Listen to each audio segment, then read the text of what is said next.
Hey yo, what is going on guys? Cash and Clean here, and for today's video I just wanted to talk about these Gearcrafter vaults and a couple of things to note before you start opening these. I know it might be a little bit tempting to just open them, but just wait a little bit. Obviously if you do know what you're doing, then you guys can go right on ahead and open them, do what you need to do. But if you are new and a little bit unsure on how these things actually work, let me just talk about a few things before you start opening them. So first things first, you have to have this gear crafting forge maxed out, so level 250. I would make a separate guide for this, but I feel like you guys can do this. It's not too bad. It's going to take you about maybe 6 to 7-ish hours to finish this whole thing. The main thing for finishing this is that you need gear to get the block of elements, and in order to do that you're probably going to want to go out and farm in U6, because at the moment if you farm in U6 you also get some boxes, and it's kind of buggy right now because in U6 you're not technically supposed to get guaranteed Gearcrafters vaults, but you do. So if you are having a hard time doing damage, you can farm some boxes while you get some gear, and I would just recommend collecting every gear, even if it's a relic or just below, and you can loot collect it. Once you loot collect it, I'm going to go over here, and just to show you guys an example, this is what it's going to look like. So if you have some shadows, it's going to look like this. You have some block elements here that you can collect,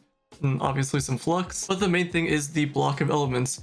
So you want to farm for about 6 to 7 hours ish, so just about a day, maybe a couple days depending on how often you're farming, and you can get this bench done level 250. And if you're a little bit more advanced, you have a bit more light, do a little bit more damage, you can go to U8 or U9, even U10 geo topside. Depending on when you guys watch this, pretty sure it's U9 and up you get a guaranteed Gearcrafters vault, but at the moment you can get them from U6 or higher. So until that day comes, you can go ahead and farm in U8 or even U9.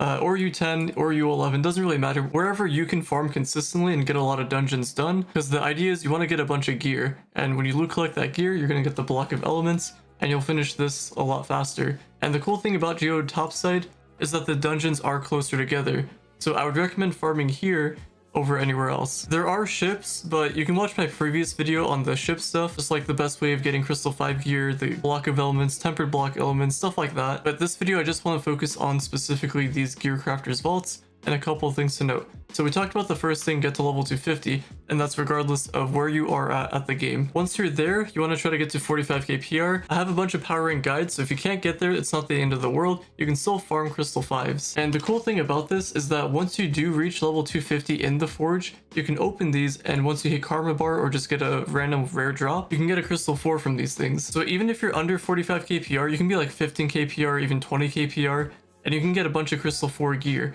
and you can put that on your classes to get a huge power rank boost. Now in terms of upgrading them, I wouldn't just yet until you absolutely have to when you're really close to 45k PR. Because the idea with the gear is that you're going to add pearls to it, you're going to get a bunch of power rank from it, and overall you're going to boost your light stat up a decent amount, like kind of a lot, which is going to be huge. But you're also going to need a bunch of other things to get to 45k PR, so I wouldn't rush on upgrading your Crystal 4 just yet. And then once you do get to 45k PR on whatever class, just make sure you're on that class, and then you open these for a chance to get Crystal 5. Now for the final thing that I do want to talk about is that when you open these things, you're going to be getting a bunch of weapons. And for whatever reason, I found that other people have been getting the same results. So every time they open this, it's usually a Crystal 5 weapon that they end up getting, and just a lot of weapons in general from these. Ever since the most recent patch, it seems like weapons have been pretty common in these, whereas if you're farming in Topside, I feel like it's a little bit more consistent with the random drops, but in these you get a bunch of weapons. But I do want to say be careful on who you're opening these classes with. So for a Boomer, for example, you can have 2 weapons, a bow and a melee. So when you're opening these on Boomer, for example, you have a chance of getting 2 different weapons, and since weapons are common in these things, from what I've noticed, you're going to have less of a chance of getting a face or a hat. Now weapons are pretty important, so keep that in mind. Weapons do give you the most amount of light. Here we have 2080 on my weapon, and for the face I have 1040, same with the hat over there. Also a quick thing to note, the stats are completely random on where it's going to be. The stats are, it's kind of bugged, unless it is intentional, but GameAgo kind of messed up with the stats. It is second stat reroll week, so if you do get some Crystal 5s,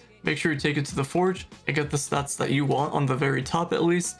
And then for the other 2, you can just wait until this week is done and you can just fix those. Now, as I said before, try not to open these on Boomeranger, because chances are you're just going to get another weapon, whether that's a bow or a melee. So what I usually do is I try to open these on whatever 45k PR class that I have.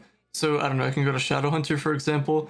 So I can open it up until Karma Bar, And then once I get a karma bar, if it's a weapon, I'll just swap over to a different class, see if I can just manipulate my RNG in a way. Last week, I still had the leftover stuff from the March event where we had like these luck things. It wasn't a 4-leaf clover, but it was just like an extra thing that gave you luck. So I tried to use that, for example, and I was able to get faces and hats. Now, I'm not saying that that's going to work guaranteed. It was just something random I decided to try. I was just trying to like manipulate my RNG in some way to try to get something else other than a weapon. So I don't know, maybe you can try changing something up on your end. So like maybe you can up your superstition.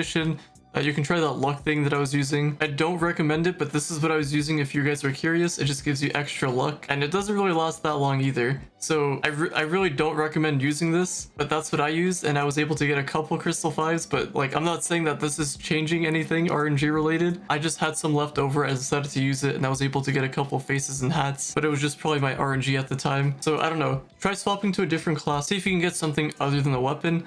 Chances are you're most likely going to get one. And I'll open up the rest of these right now just to show you guys what the luck is like. So I'm just going to make it so it's like a karma bar type thing. So let me open up a few of those. So that's a crystal 4 right there. I can tell because it has the second ring right there. Crystal 5s have 1 ring, which is weird because crystal 1, 2, and 3 also have the 1 ring, but we don't have to worry about that. So I got that off karma bars, so I'm going to open up 1 of each, and we get a bow. Took a little bit longer to get there, but there we go. Crystal 4.